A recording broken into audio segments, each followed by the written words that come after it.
श्री स्वामी समर्थ. स्वामी महाराज तुमच्या सर्व चांगल्या इच्छा पूर्ण करो ही स्वामींच्या चरणी प्रार्थना करते आणि आजच्या व्हिडिओला सुरुवात करते. पण त्या अगोदर चॅनलवरती नवीन असाल तर सबस्क्राईब करा आणि शेजारील बेल आयकॉनलाही प्रेस करा, म्हणजे माझ्या सर्व नवीन व्हिडिओंचं नोटिफिकेशन तुम्हाला मिळेल आणि तुम्ही एक पण व्हिडिओ मिस करणार नाही. यंदा देशभरात 9 एप्रिलला म्हणजेच उद्या आपल्याला गुढीपाडव्याचा सण सगळीकडे साजरा करायचा आहे.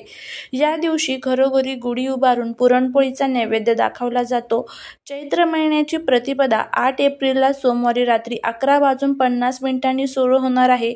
ही प्रतिपदा दुसऱ्या दिवशी 9 एप्रिलला रात्री 8:30 समाप्त होणार आहे.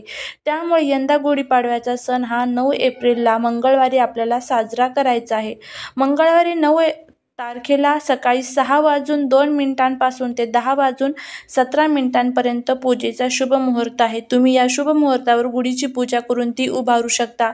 जर या शुभ मुहूर्तामध्ये आपण गुढीचं पूजन केलं आणि ही गुढी जर उभारली तर आपल्या घरामध्ये जे काही दोष आहेत तर ते दूर होण्यासाठी मदत होत असते. कारण ब्रह्ममुहूर्तामध्ये ज्यावेळेस आपण गुढी उभारतो तर त्यावेळेस सर्व देवी देवतांचे जे काही आशीर्वाद आहेत तर त्या आपण जो कलश आपल्या त्या गुढीवरती ठेवलेला असतो तर त्यामध्ये समाविष्ट होत असतात आणि त्या 33 कोटी देवी देवतांचा आशीर्वाद जो आहे तर त्या कलशाच्या स्वरूपात ज्यावेळेस गुढी आपण खाली घेतो तर ते कलश ज्यावेळेस आपण आपल्या घरामध्ये आणत असतो तर त्या कलशाच्या आशीर्वादाच्या स्वरूपात तो कलश आपण घरात आणल्यावर 33 कोटी देवदेवतांचा आशीर्वाद आपल्याला मिळत असतो.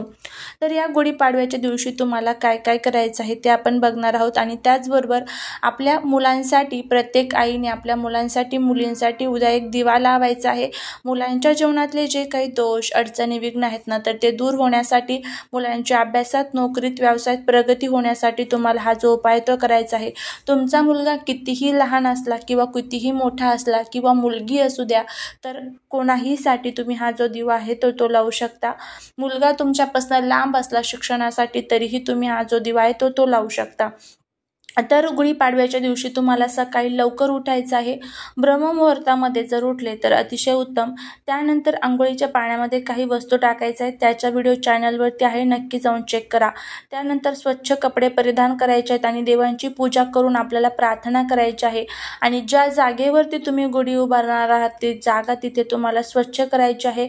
घर स्वच्छ करायचं आहे आणि गुढीच्या भोवती तुम्हाला रांगोळी काढायची आहे. घर तुम्हाला फुलांच्या माळेने सजवायचे आहे. आणि त्याचबरोबर गुढी उभारण्यासाठी बांबूची जी काठी घेणार आहोत तर तिला सुद्धा तुम्हाला आंघोळ घालून घ्यायची आहे, म्हणजेच पाण्याने ती स्वच्छ करायची आहे. त्यावर हळदी कुंकू लावून घ्यायचे आहे आणि त्यावरती एक कलश, त्यामध्ये तुम्हाला एक साडी किंवा कडुलिंबाचा पाला, त्यानंतर आंब्याचा एक ढगळा, त्यानंतर साखरेची माळ, हे सर्व तुम्हाला तिथे त्या गुढीला अर्पण करायचं आहे.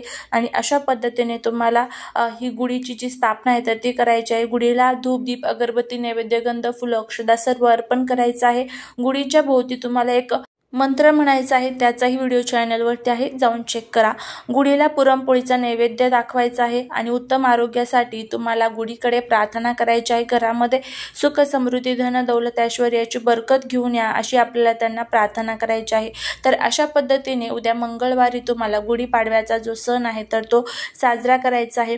आता गुढीचं पूजन झाल्यानंतर आपल्याला आपल्या घरामध्ये आपल्या मुलांसाठी एक दिवा लावायचा आहे. आता हा दिवा कशा पद्धतीने लावायचा आहे तर ते आपण बघूया. या उपायासाठी तुम्हाला एक मातीची पंती घ्यायची आहे. मातीची पंती घेतल्यानंतर हा जो दिवा आहे तर तो तुम्हाला मोहरीच्या तेलाचा लावायचा आहे. त्यामध्ये तुम्हाला 2 वातींची एक वात करून टाकायची आहे.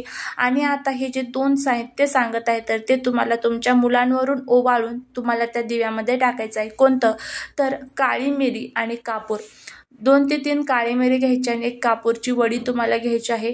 तुमचा मुलगा असू द्या मुलगी असू द्या तर त्यांना खाली बसवायचं आहे. डोक्यावरनं तुम्हाला अँटी क्लॉकवाईज म्हणजेच उलट्या दिशेने तुम्हाला हे ओवाळायचं आहे आणि त्या दिव्यामध्ये तुम्हाला टाकायचं आहे. आणि हा जो दिवा आहे तर तो प्रज्वलित करायचा आहे.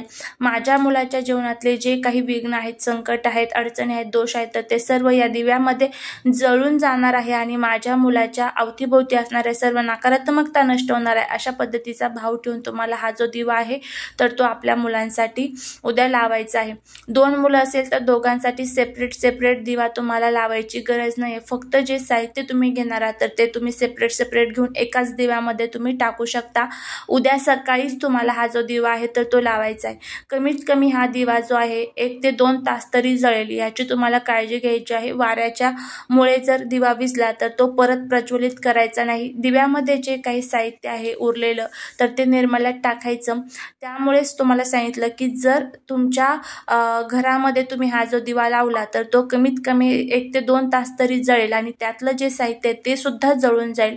असं जर झालं ना तर नक्कीच आपल्या मुलांच्या जीवनातले जे काही दोष विघ्न आहेत ना तर ते दूर होतील आणि त्याचबरोबर भगवान विष्णूंची आणि माता लक्ष्मीची विशेष कृपा आपल्या मुलांवरती होईल। तर प्रत्येक आईला आपल्या मुलांची काळजी असते की त्याने त्याच्या जीवनातले जे काही दोष आहेत तर ते दूर व्हावे, माझ्या मुलावरती कधीच कोणत्याच प्रकारचं संकट येऊ नये। तर यासाठी आपण गुढीपाडव्याच्या दिवशी आपल्या मुलांसाठी हा जो दिवा आहे तर तो लावायचा आहे। सकाळीच गुढी उभारल्यानंतर लगेच तुम्ही हा जो दिवा आहे तर तो लावू शकता। नक्की लावा, नक्कीच फायदा होईल। चाललेली सेवा ही महाराजांच्या चरणी रुजू करते। व्हिडिओ जर आवडला असेल तर लाईक, शेअर आणि सबस्क्राईब करायला विसरू नका। भेटूया पुढच्या एका छानशा नवीन व्हिडिओ सोबत। श्री स्वामी समर्थ।